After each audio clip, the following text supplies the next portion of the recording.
Leero Uganda yegasse ku nsi yonna okujaguza olunaku lw'abakyala era Lwengo gye tusanze Nagirinya Nashiba ate mutyamutya mu byobufuzi. Nagirinya mutuuze ekitoolo mu Kyazanga Town Council ku byobufuzi kwagattako okulima n'okulunda. Nagirinya agamba ebyobulamu ekyazanga bibulamu nga endwadde eziva ku bujama n'omusujja bikyabaluma.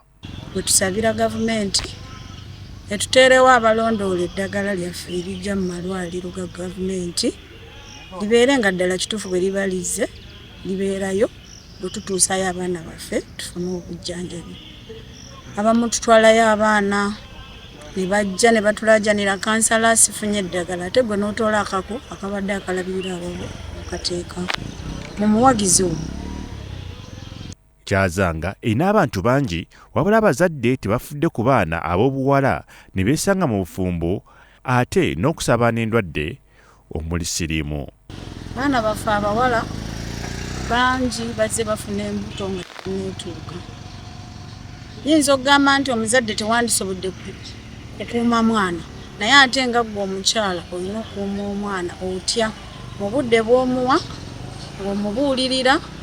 Akaseera akasinga ffe bamaama ffe tuwangaala n'abawala bataata nga bagenza okunoonya 10 naye bamaama weewaawo situganye twagala okukola naye obudde obusinga ate obw'abaana tubulidde.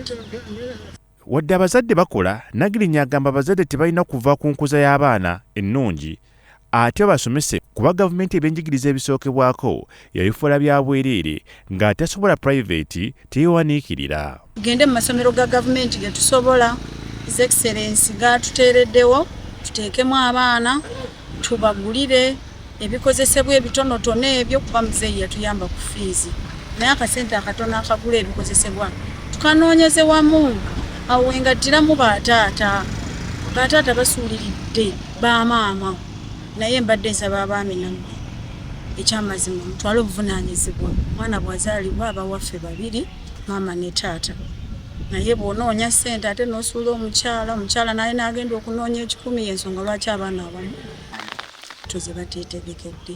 Bya Muhabe Kotuuda, SOTV, Omunnyo.